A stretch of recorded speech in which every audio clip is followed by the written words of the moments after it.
Bună, dragii mei! Bine ați venit la previziunile pentru energia lunii martie. Acestea se aplică pentru toți cei care au ascendentul, soarele și luna în Scorpion. Încep în prima parte cu descrierea tranzitelor astrologice și apoi vedem ce ne spune energia prin cărțile de oracol, prin cele de tarot, dar și prin talismane. Știu că am întârziat cu previziunile, însă să știți că martie este pentru toată lumea o lună mai bună. Să vedem așadar despre ce este vorba. Pentru voi această lună este una care activează două zone esențiale ale vieții, respectiv bucuria vieții și creativitatea, dar și realitatea concretă a vieții zilnice. Este un fel de combinație între inspirație, creativitate și responsabilitate, între ceea ce vreți să credeți și ceea ce trebuie să susțineți în viața practică. Scorpionul ca arhetip este un semn al transformării profunde, dar transformările nu apar prin evenimente superficiale. Ele apar atunci când o parte din noi înșine nu mai poate trăi în vechea structură. Iar martie face asta, mișcă plăcerea, bucuria vieții, munca, relația cu corpul fizic și modul în care vă organizați viața. La început de lună, Marte, care este și guvernatorul vostru în astrologia tradițională, și-a început tranzitul prin Pești și a activat casa a 5-a. Aici vorbim despre creativitate, bucuria vieții, pasiune, iubire romantică, copii. Practic, bucuria de a trăi. Când Marte atinge această casă a 5-a, energia vitală se aprinde.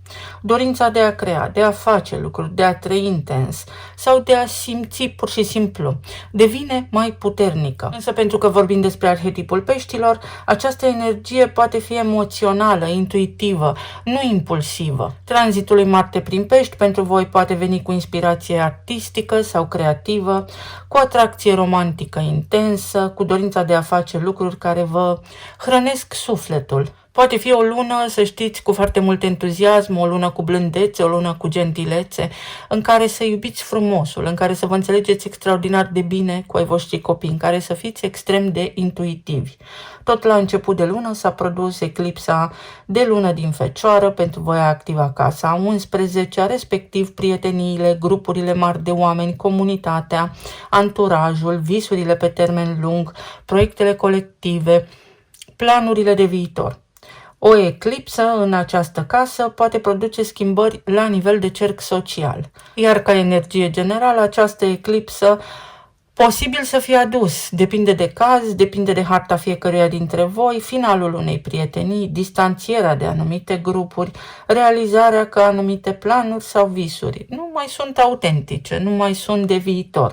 Este o energie de filtrare socială sau vă arată cine face cu adevărat parte din viitorul vostru. Apoi Venus și-a început și ea tranzitul prin Berbec, prin casa a 6-a. Această casă vorbește despre munca zilnică, despre rutină, despre mediul profesional, despre sănătate, despre animalele de companie, dar și despre mentori. Venus aici este o energie magnetică, benefică, care aduce dorință de armonie, cel puțin în mediul de lucru. Dar, fiind în Berbec, relațiile la locul de muncă pot deveni mai directe sau mai impulsive. Sau poate pur și simplu să fie, în cazul în care sunteți pensionați, o viață mai activă. Pot apărea discuții sincere cu colegii, pot apărea fel și fel de discuții, fel și fel de activități în viața voastră care sunt noi, sunt benefice pentru a vă susține corpul fizic și sănătatea, pot apărea atracții la locul de muncă romantice, sau dorința de a lucra într-un mediu mai dinamic, pentru a nu vă plafona, pentru a vă dezvolta mai mult. Practic, Venus în această perioadă vă face să realizați că modul în care lucrați trebuie să respecte și niște valori personale, să vă facă și plăcere ceea ce faceți. Poate fi o lună extrem de bună pentru a vă conecta cu natura și pentru a vă schimba obiceiurile. O veste bună este faptul că în casa a 9-a Jupiter își reia mersul direct în Rac, iar aici vorbim despre expansiune mentală. Casa a 9-a reprezintă studiile, filosofia de viață, călătoriile, credințele, sensul existenței, străinătatea. Jupiter este planeta creșterii, iar aici este într-o poziție extrem de favorabilă pentru că se află în casa sa organică. Când își reia mersul direct, pot apărea oportunități de studiu. Poate fi ad literam oficial sau poate fi o dorință de a învăța lucruri noi, de a explora. Pot apărea schimbări de perspectivă asupra vieții. Pot apărea călătorii importante, pe distanțe lungi, inițiatice sau să ajungeți acolo unde v-ați dorit, schimbări de perspectivă asupra vieții. Această perioadă poate marca începutul unei expansiuni mentale, dar și spirituale. Un fel de vibrație extrem de blândă care va atinge sufletul. Uneori, o idee nouă poate schimba complet direcția vieții, iar asta este extrem de benefic pentru voi în această lună. Apoi avem luna nouă din Pești, care din nou activează casa a 5-a, unde îl avem deja pe Marte, unde este și Mercur în perioada de retrogradare și după energia activată de Marte, luna nouă aduce un nou început în zona iubirii, a creativității, a bucuriei vieții. Pentru că aici se naște autenticitatea, aici se naște plăcerea. Iar această lună nouă poate aduce începutul unei relații romantice, un nou proiect creativ, dorința de a trăi mai liber, dorința de distracție sau optimism, să vedeți viața mai roz, mai frumoasă. Pentru voi ca arhetip, această energie spune: dă-ți voie să te bucuri de viață fără să analizezi și fără să controlezi totul. Energia se schimbă, soarele intră în berbec, activează și el casa a 6-a și luminează zona vieții tale practice, rutina. Casa a 6-a devine centrul atenției, munca, organizarea, sănătatea. Iar pentru voi această perioadă poate aduce multă activitate profesională sau multă activitate zi de zi. Pot apărea schimbări în program, desigur benefice, responsabilități noi, poate veni acest tranzit cu o energizare, cu mai multă vitalitate, să vă simțiți mai bine la nivel de sănătate. Este momentul în care inspirația începutului de lună trebuie integrată într-o structură concretă de viață. Un pic de visare, dar și planuri concrete, pentru ca voi să fiți în echilibru. Mercur își reia mersul direct în Pești, în casa a 5-a. În ultima perioadă, posibil să fie avut voi parte de neclarități în zona relațiilor romantice, blocaje creative, confuzie emoțională sau pesimism. Când Mercur își reia mersul direct, comunicarea devine mai clară pentru că el guvernează comunicarea, intelectul și modul în care ne exprimăm. Puteți exprima mai ușor ceea ce simțiți, puteți spune te iubesc, puteți face lucruri care vă fac realmente plăcere. Este o sclipire intelectuală, este o sclipire intuitivă, este un al 6-lea simț pe care voi oricum îl aveți, dar care se amplifică în această lună. Spre sfârșit de lună avem un aspect foarte frumos care se formează între Saturn, Neptun și Pluton. Asta înseamnă că vor fi implicate casa a 6-a și casa a 4-a, iar acest aspect creează o transformare stabilă între viața practică și fundația emoțională și familia. Poate apărea o restructurare a modului în care trăiești acasă, pot apărea decizii importante legate de locuință sau de familie. Pot apărea stabilirea unor noi structuri în viața ta, tot ceea ce ține de zona imobiliară, de casă, de curățenie, de modul în care vrei să trăiești sau de familia ta. Se pot lua acum niște decizii care pot produce schimbări spectaculoase. Este genul de schimbare, este genul de energie care îți poate schimba stabilitatea pe termen lung. Și nu în ultimul rând, spre finalul lunii, Venus intră în Taur, activează casa a 7-a, care este semnul opus vouă, iar finalul acestei luni aduce o energie frumoasă pentru relații. Casa a 7-a despre asta vorbește, parteneriate, căsătorie, relații importante 1-la-1 din viața voastră.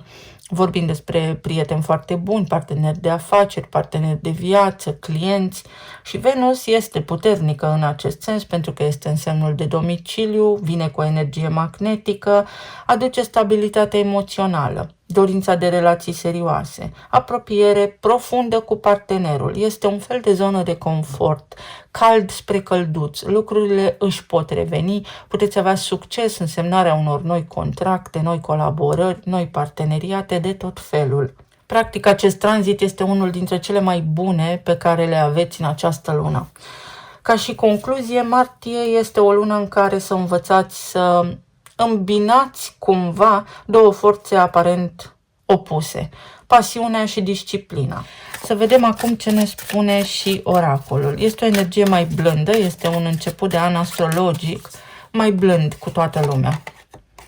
A mai ieșit această carte și la alte semne. Avem Exact această energie a aerului venită dinspre Pluton din Vărsător, dinspre casa a patra, la nivel de familie, sau este pur și simplu o energie care vă ajută să vă ridicați deasupra grijilor, deasupra tensiunilor, deasupra tiparelor limitative.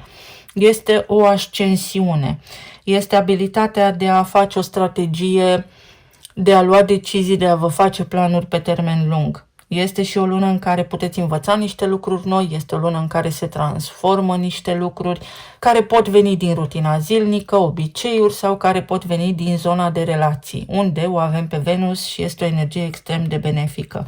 O nouă viziune despre viață sau o nouă viziune despre rutină, sănătate, cum lucrezi, la ce lucrezi, ce obiceiuri ai și cum te raportezi la ceilalți.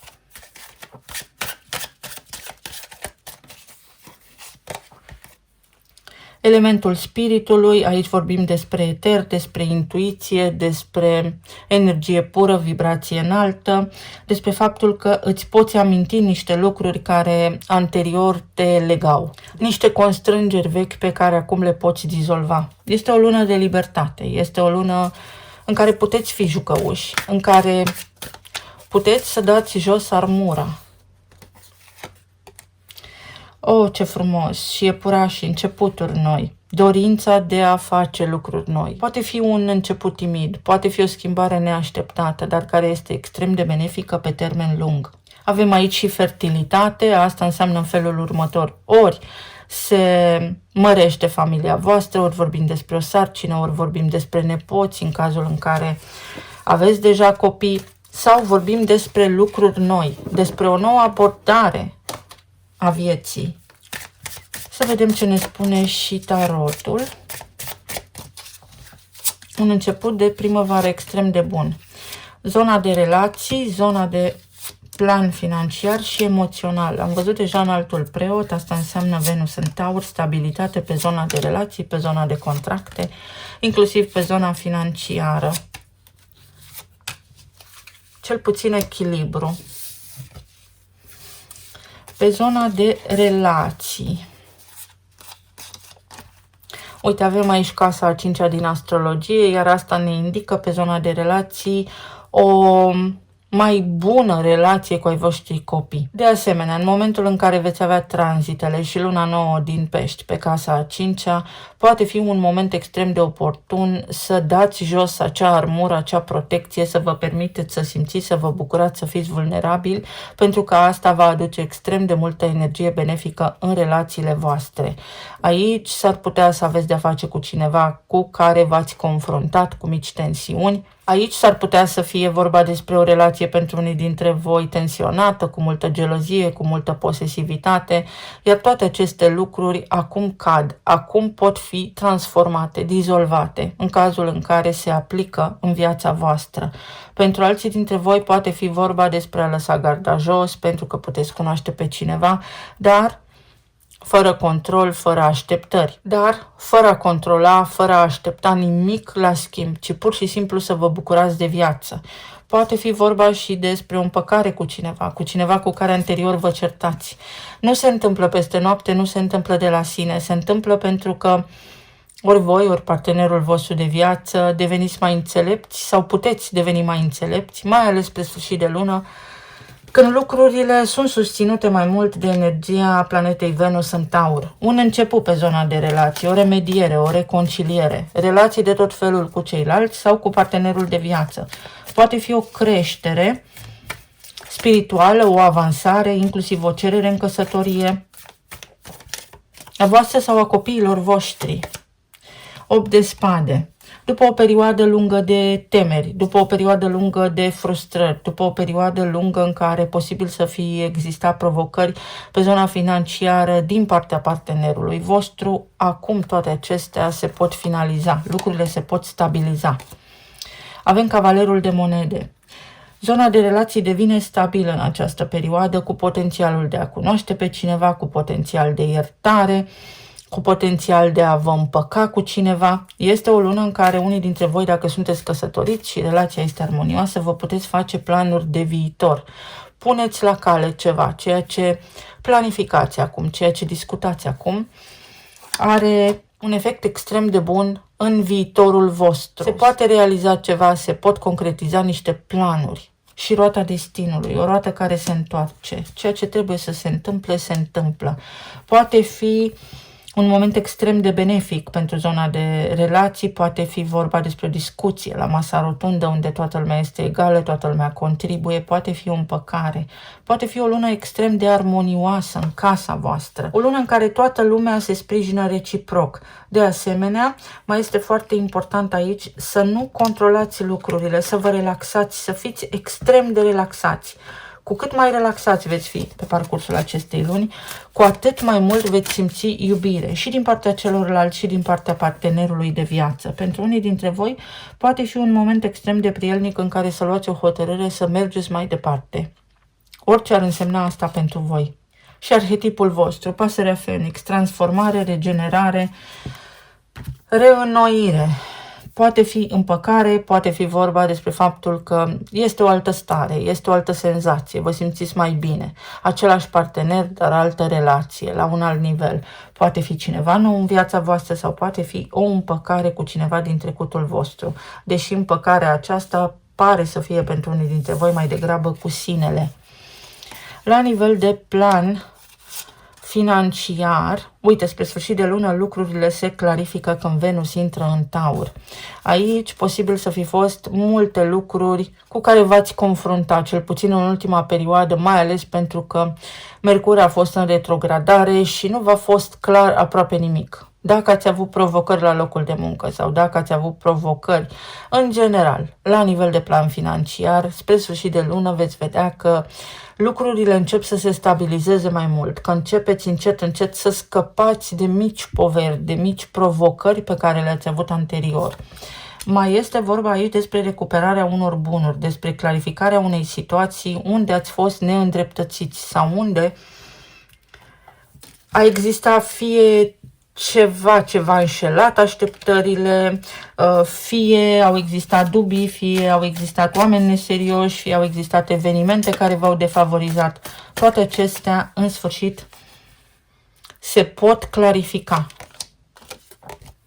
Avem cavalerul de monede și aici. Este o nouă etapă pentru voi. Lucrurile încep să se stabilizeze. Și la nivel financiar, rutina își revine la normal. Începeți să înfloriți, să vă simțiți mai bine, să vă plimbați, să petreceți timp în natură sau soarele, pur și simplu pentru că vine primăvara, vă face extrem de bine. Atenție însă la investiții, atenție însă la proiectele pe care doriți să le inițiați acum, pentru că s-ar putea să fie o energie extrem de eterică, vorbind despre casa a 5-a, unde avem luna nouă în Pești, unde îl avem pe Marte în Pești și unde iese Mercur din retrogradare în Pești, să nu vă faceți iluzii, ci totul să fie documentat, structurat și extrem de practic. O revenire. Poate fi vorba despre o persoană care vă întinde o mână de ajutor, despre ceva legat de o afacere, despre ceva ce iese, în sfârșit ceva iese la nivel financiar.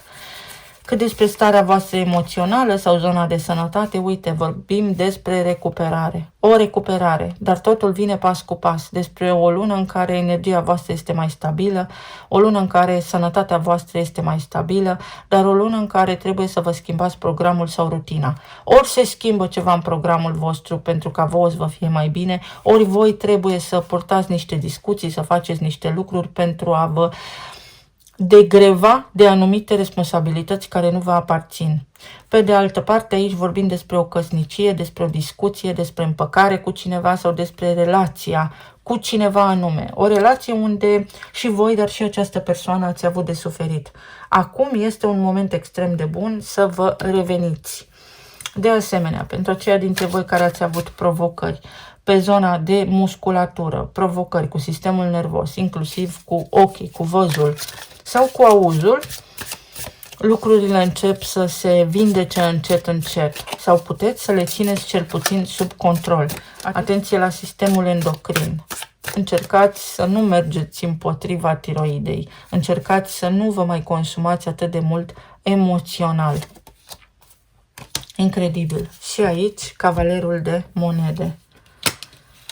Cavalerul de monede, cavalerul de monede, cavalerul de monede. Asta înseamnă foarte multă practicalitate. Pas cu pas și zi de zi se pot întâmpla lucruri extrem de bune pentru ca voi să vă reveniți. Lucrurile să devină stabile în viața voastră de acum înainte. Ori este o revenire asupra unor lucruri și în sfârșit se ia decizia corectă. Ori este revenirea cuiva în viața voastră, ori este revenirea asupra unor planuri, ori revenire la nivel medical, ori revenire financiară. Dar este o revenire și este extrem de bună. Voi sunteți cumva bizar foarte compatibil cu luna martie, având același guvernator cu berbecul. Nu încercați să controlați lucrurile. Fiți foarte relaxați, lăsați controlul și energia fixă, adaptați-vă, fiți flexibili. Uite, ceva neașteptat, o bucurie imensă.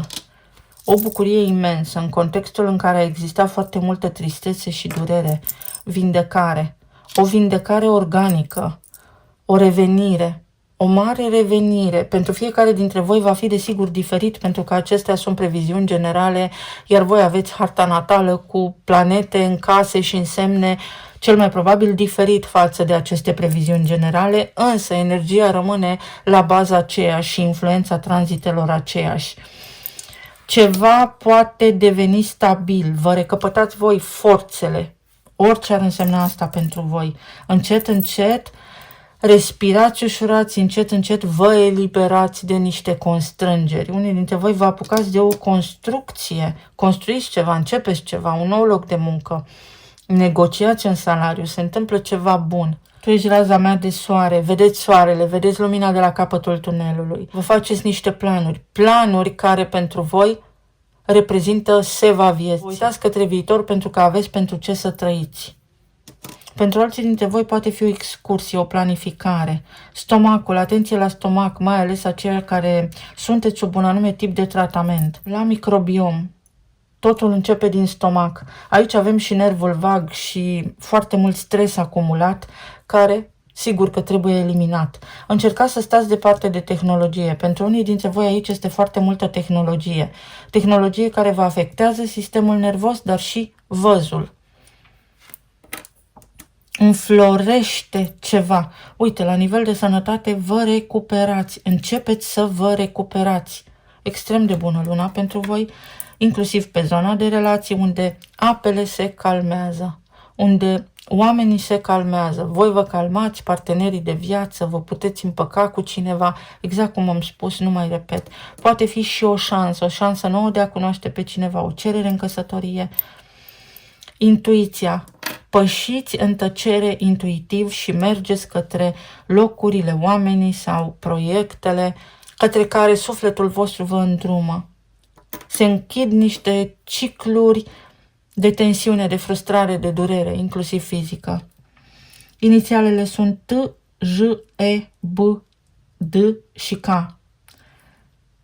O bucurie, mai multă mobilitate. Ieșiți în lume, aveți nevoie de soare, de mult stat în natură pentru a vă restaura energia, aveți nevoie de ioni negativi, lăsați tehnologia. Pentru alții dintre voi, energia spune în felul următor, fii blând. Este o lună în care vă apropiați de voștri copii, acolo se schimbă ceva și se schimbă în bine. Îngăduință, îngăduitor, ceva se întâmplă și se întâmplă bine. Pentru alții dintre voi poate fi afirmare, depășirea unor frici, depășirea timidității. Alții dintre voi aveți oportunitatea acum să transmiteți cuiva sau mai multor oameni ceea ce gândiți, sunteți pregătiți. Aveți un portofoliu, aveți o prezentare care este extrem de bună, este de succes. Pentru alții dintre voi este o lună extrem de bună să începeți să citiți, să studiați niște lucruri, poate vă înscrieți la niște studii, la niște cursuri. Pentru aceia dintre voi care aveți provocări cu ai voștri copii.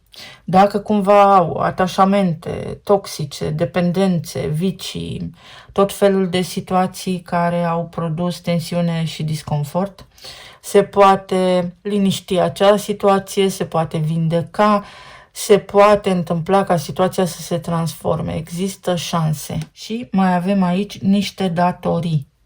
Niște datorii pe care reușiți să le plătiți sau niște datorii dacă cumva sunteți în vreo situație complicată, încercați să vedeți ambele versiuni ale poveștii. pentru că doar așa puteți depăși acel impas. Iar alții dintre voi aveți nevoie de odihnă. Neapărat odihnă în această lună. Oricum, cu Marte în pești, toată lumea are nevoie de odihnă. Eu vă mulțumesc foarte mult, vă doresc să aveți o lună minunată, să fiți bine, sănătoși și iubiți oriunde vă aflați în această lume și să ne auzim cu bine și data viitoare. Pa, pa!